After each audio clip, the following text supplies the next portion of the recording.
In football, wins and losses are often forgotten, but controversial decisions, they are etched into history. They become the moment we replay, analyze, and debate for decades.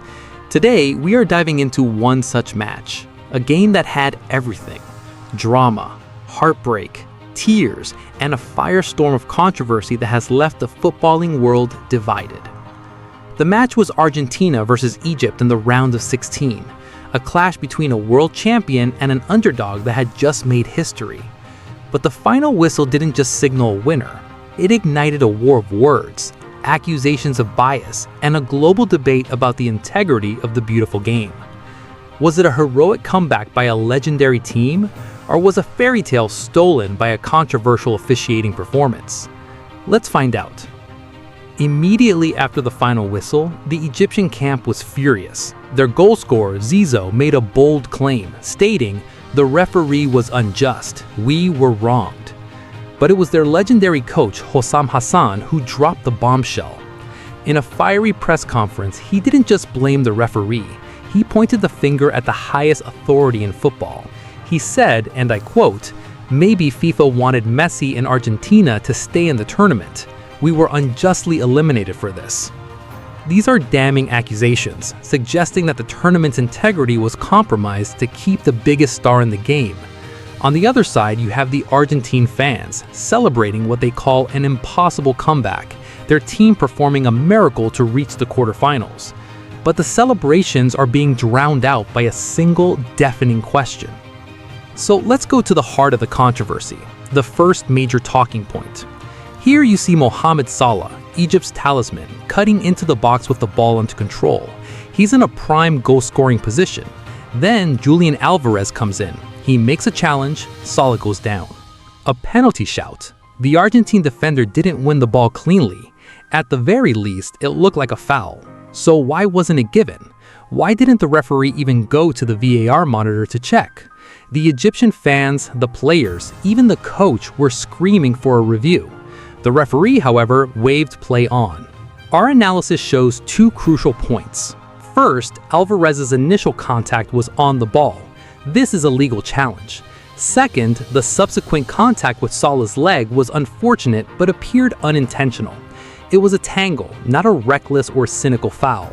While it looked like a foul in real time, a VAR review would likely have confirmed the referee's decision. The real controversy, however, is not the decision itself, but the process. Now look at this. Just 5 minutes later, the exact opposite happens. Egypt scores a beautiful goal to take the lead. The players are celebrating, the fans are in ecstasy, the stadium is rocking.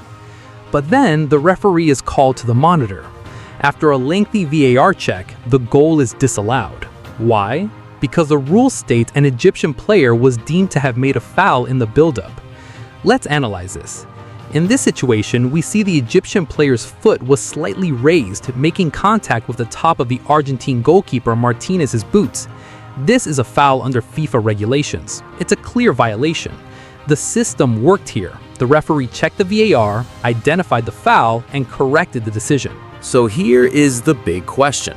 On one hand, we have a potential penalty for Egypt that the referee refuses to check.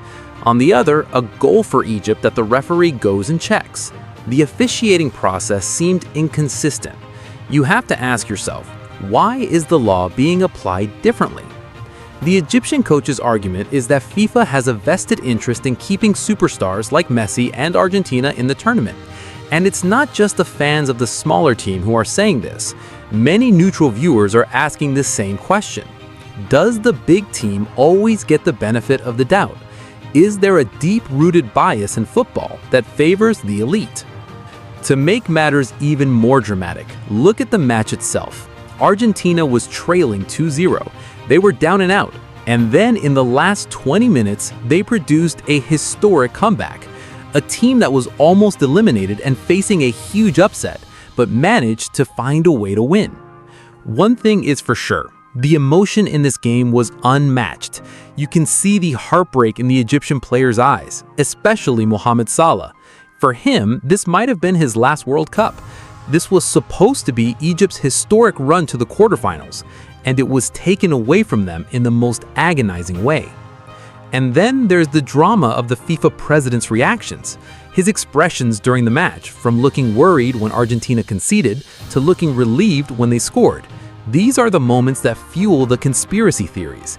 It's an emotional roller coaster that left everyone questioning everything.